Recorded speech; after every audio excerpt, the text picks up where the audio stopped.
Constitution de la République démocratique du Congo, 8 ans après, que retenir de cette dernière? Est-ce qu'il faut que cette dernière évolue sur ce plateau? On en parle avec Laurent Onyemba, juriste, également Kisombe Tuchumani, qui est communicateur de la majorité présidentielle. Bonjour et bienvenue à tous les deux. Merci, bonjour. Alors je commence par vous. La Constitution depuis 2006, pensez-vous qu'elle a évolué ou qu'elle doit évoluer, ou si les politiques congolais se sont bien comportés par rapport à cette dernière? Merci beaucoup, monsieur le journaliste. Je pense que nous avons à constater, malheureusement, qu'il y a eu quelques lâchers, quelques ratés en termes de volonté de l'ensemble de pouvoir effectivement accompagner le respect total de notre Constitution. Oui. Mais aussi, il faut remarquer, ici, dans certains articles, qu'il y a eu une ambition, je pense, un peu trop poussée de la part du constitutionnaliste, Oui. qui a mis en réalisation cette Constitution. Je vais juste vous prendre rapidement un exemple. Oui. Lorsque l'article 2 de la Constitution nous demande, en déant les 36 mois de la première mise en place des institutions démocratiques, Oui. donc là, nous sommes en 2006 et l'échéance est en 2009. Oui. Et il est quasiment aujourd'hui, lorsqu'on associe de telles ambitions, il est demandé ici, est-ce que nous avons dans le temps Oui. associé les économistes, des personnes qui permettent d'évaluer la faisabilité financière des telles lois. Parce que vous savez, transformer un immense pays comme ça, de 11 provinces en 25 provinces, plus la capitale 26, Oui. donc très peu de change dans la capitale, tout ça passe par un coût. Et qu'aujourd'hui, on peut associer cette non-réalisation Oui. à une quelconque mauvaise volonté politique, mais ne serait-ce que nous devons nous poser la question, est-ce que l'État a eu les moyens, un budget aujourd'hui de 5 milliards, sur un grand travail de diviser la République en 25 pour une décentralisation parfaite? Je pense que le législateur, donc le constitutionnaliste, a eu, à mon avis, un temps trop court à donner aux politiques et donc ne s'est pas vraiment reflété sur des réalités économiques et la faisabilité de cela. Pour ne rester que pour cela, sur les élections par exemple, nous avons des élections à suffrage universel direct, Oui. qui sont normalement source de l'émanation de la volonté de la population. Mais pour les deux dernières élections législatives, laissons dire, et présidentielles, nous avons eu des débats qui ont blessé, nous avons eu des revendications. Donc, il est important de dire, malgré la fortune, malgré le montant exorbitant qui sont appelés à être investis pour des élections, déjà nous avons un problème à les Oui. trouver. Et deuxièmement, il se fait que ces élections qui sont censées être à suffrage universel direct n'expriment pas, n'arrivent pas à convaincre la population vu les dérapages qu'il y a. Alors, monsieur Voilà. Laurent Onyemba, que dire aujourd'hui de cette constitution qui, à entendre certaines voix, doit évoluer? Merci beaucoup. Je salue mon ami Kisombe qui est sur ce plateau. Je vous salue aussi. Je salue aussi l'honorable Kisombe qui est un ami et vous salue aussi pour le travail que vous abattez. Oui. Je pense on ne peut pas parler de la Constitution sans qu'on évoque les contextes dans lesquels cette Constitution est venue. Parce que je comprends mon ami, la difficulté qu'il a, c'est qu'il est un économiste. Mais que moi, je suis un juriste et je suis un constitutionnaliste. Ça veut dire que j'étudie la Constitution. Qu'est-ce que ça veut dire? Ça veut dire que la Constitution congolaise de 2006, telle que révisée aujourd'hui, est une constitution de compromis. La constitution de compromis dégage des arguments, des tendances politiques. Mais que déjà en son temps, il y a des grands penseurs qui ont étudié la Constitution, comme Jean-Louis Sambo, qui en a montré des perspectives Oui. et des forces et des déforces. Mais qu'aujourd'hui, est-ce qu'on peut faire le bilan de la Constitution congolaise? Tout de suite, je dis oui. Et le bilan, pour moi, le bilan est largement négatif. Pourquoi? Pourquoi? Oui. Parce que la Constitution congolaise n'a pas tenu compte de l'identité de notre peuple. Tu sais, moi, je suis un... Donc, elle n'a pas tenu compte de certaines un réalités doctrinaire sociales. sur la matière. Oui. Pourquoi je le dis? Oui. La Constitution congolaise a péché par le mimétisme. Ça veut dire ce sont des textes belges et français copiés. Un exemple. On dit la nationalité congolaise est une et exclusive. Vous dites à un citoyen qui vient de Katakokombe ou de Wembonyama, chez moi, qui arrive aux États-Unis pour avoir un document, il change de nationalité et qu'il rentre. Vous voulez dire qu'en amont, déjà, c'était mal parti? S'il vous plaît. Ouais. Qu'il rentre au Congo et qu'on lui dise que tu n'es pas congolais. Alors que tous les pays qui nous entourent, par exemple, je prends le cas du Rwanda, tout le monde reste rwandais, même si vous avez 50 nationalités. Ça veut dire que la Constitution pêche au travers de son caractère identitaire. Ça, c'est un des deux. Soit on est économiste, soit on est fonctionnel, soit on est légaliste. Du point de vue légaliste, la Constitution, quand on prend dans l'exemple de mon ami Kisombe, ne pose pas un problème sur les provinces. C'est parce que c'est la volonté du constituant et on ne discute pas avec la volonté du constituant en disant que à telle date, nous devons passer de telle province à tel nombre de provinces. Est-ce que vous voulez nous dire aujourd'hui qu'au Congo, on a manqué de moyens? Je vous dis tout de suite non. C'est une question de vision, c'est une question de politique. Je l'ai dit sur ce plateau.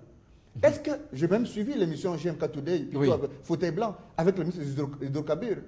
Autant d'années après, les ministres des Hydrocarbures ou les ministères des Hydrocarbures n'ont rien pu fournir dans l'assiette budgétaire de l'État. Alors, tenant compte justement de ces...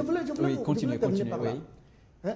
Donc, nous avons un budget qui ne retrace nullement les ressources pétrolières de notre pays.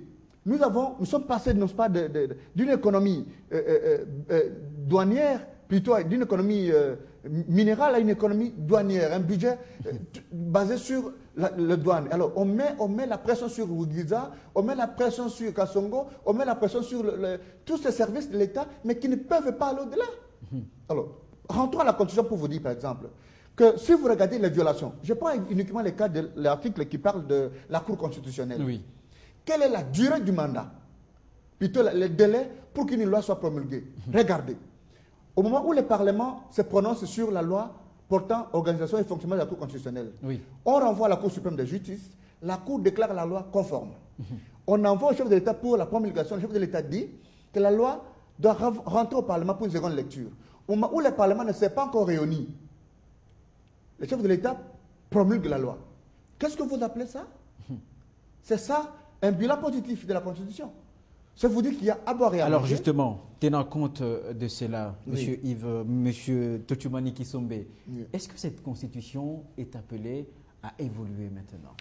Oui, tout à fait. Moi, je pense que si nous avons la Constitution en 2005, comme a dit mon co-débatteur, qui vient d'un consensus, hein, 2006. De 2006, pardon, nous trouvons que dans l'exposé des motifs, nous avons vu que lui-même, le constituant, a dit, répondant aux signes du temps, l'actuelle Constitution introduit une innovation de taille, donc en formalisant la parité homme-femme, qui n'a jadis pas existé dans l'ancienne Constitution ou n'a pas été aussi bien épinglée ici. Donc il y a lieu aujourd'hui de pouvoir tenir compte de ce que la situation géopolitique, l'identité, comme a dit mon frère, de la classe congolaise en soi. Exactement ce que je veux dire. Quand vous parlez, par exemple, mon frère évoque la problématique pour lui qui trouve son fondement de finance. Moi, je dis non. Je pense que c'est une raison fondamentale et valable. Nous avons le coût exorbitant des élections. Nous devons nous poser la question. Qu'est-ce que nous voulons? Nous avons eu des élections à suffrage direct, mais qui n'ont pas satisfait. Est-ce un problème de législateur ou un problème de mise en pratique? Vous comprenez? Parce que là, ici, par exemple, notamment les dernières actualités qui ont poussé un soulèvement sur l'opposition, le président de la République a demandé à ce que nous penchions sur les prochaines élections pour limiter les coûts du suffrage direct des députés provinciaux au suffrage indirect. Mais je pense que nous devons tenir compte de cela, parce que sur nos 5 milliards de budget de fonds propres, combien pouvons-nous mettre pour faire des élections appelées exactement à suffrage direct, à permettre à 100% ou à un pourcentage aussi élevé pour permettre la crédibilité de ce que nous réclameront d'avoir eu la voix du peuple. Donc je pense qu'ici, il y a lieu de pouvoir se rendre à l'évidence que la République démocratique du Congo, actuellement, a besoin de l'amendement de cette Constitution sur certains points. Je ne parle pas de l'article 220, sur certains d'autres points. Je pense qu'il faut que nous y penchions pour que nous essayions de voir qu'est-ce que nous sommes en mesure de faire. Peut-être la renvoyer dans les 10 ans qui viennent, une autre, mais actuellement, voir que les élections nous coûtent beaucoup trop d'argent et nous ne sommes pas en mesure de le faire. Nous ne sommes pas en mesure d'avoir sur toutes les étapes des élections à suffrage direct. Ce n'est pas possible et c'est le cas aujourd'hui de la... Laissez-moi terminer, je prends 20 secondes. Oui. C'est le cas aujourd'hui des assemblées provinciales et du Sénat. Donc, que faisons-nous? Nous allons croiser les bras, laisser ces députés provinciaux hors mandat travailler parce que effectivement, on évoquerait le point de la volonté politique. Mais est-ce que ceux qui accusent la volonté politique peuvent justifier, sur le point financier, la possibilité de l'État de pouvoir, d'avoir été capable d'organiser ces élections? Moi, je pense que non, nous n'avions pas eu des moyens. Il y a peut-être une manque de volonté, certes, ou une volonté pas très concrétisée, mais le point ici, effectif, et le fait que nous devons verser beaucoup d'argent dans les élections. Voilà. Est-ce qu'il ne serait pas réfléchi qu'aujourd'hui, nous puissions voir de quelle manière traduire certaines élections à suffrage direct, indirect, et améliorer, donner beaucoup plus d'argent aux élections à suffrage direct pour qu'elles reflètent exactement la réalité. Parce que voilà, quand nous mettons beaucoup plus de moyens dans les suffrages directs, nous avons des bureaux de vote bien protégés et bien encadrés par des professionnels. Nous avons le matériel déplacé qui serait très bien fait. Donc, nous n'aurons pas à mettre un petit budget sur des grands noms, comme par exemple les élections à suffrage direct, mais qui ne reflètent pas cette volonté directe de la population. Voilà ce que je pouvais dire. Voilà, je reviens à vous après les rappels des titres qui font la une de l'actualité. Réinsertion des ex-membres des groupes armés. L'Union européenne se dit prête à appuyer la République démocratique du Congo et c'est Jean-Michel Dumont, ambassadeur de l'UE en République démocratique du Congo, qui l'a déclaré lors de sa visite du centre de regroupement de Bweremana au nord de Goma. Jean-Michel Dumont a en outre indiqué que l'Union européenne attend de voir comment le gouvernement va organiser cette réinsertion afin de déterminer son appui à ce processus. Le cercle d'adhésion à la plateforme opposition républicaine s'est élargi mercredi avec la signature de son acte constitutif. Les députés nationaux José Makila, Laurent Batumona, Dédi Sessanga et d'autres chefs des partis de l'opposition ont donc rejoint cette plateforme dont Léon Kengo-Adondo est l'autorité morale. En Centrafrique, la situation était tendue à Bangui après les violences mercredi autour de l'aéroport où des barricades ont été érigées. Les manifestants ont protesté contre la présence des forces internationales dans la capitale. Le président ukrainien Viktor Yanukovych a annoncé tard mercredi avoir conclu une trêve avec l'opposition après les affrontements meurtriers qui ont fait 28 morts. Voilà, ce sont les titres qui font la une de l'actualité ce matin en République démocratique du Congo à travers l'Afrique et le monde. Nous étions en train de parler justement de cette constitution congolaise qui a totalisé 8 ans sur ce plateau. Laurent Onyemba, juriste, Tochumani Kisombe, communicateur de la majorité présidentielle. Alors, Laurent Onyemba, doit-on dire maintenant que cette constitution, au départ, tous ces quoi que vous aviez relevé, doit maintenant évoluer ou réviser? Moi, je suis de ceux qui pensent qu'il y a nécessité de réviser la constitution. Il y a nécessité pourquoi? Parce que nous ne sommes pas en train de vivre une constitution à la hauteur de notre identité, même à la hauteur de notre scientificité. Mais que je ne veux pas des excuses quant à l'article 220. Aujourd'hui, le débat est totalement bloqué sur le nombre de mandats. Et tu sais quelle est l'incidence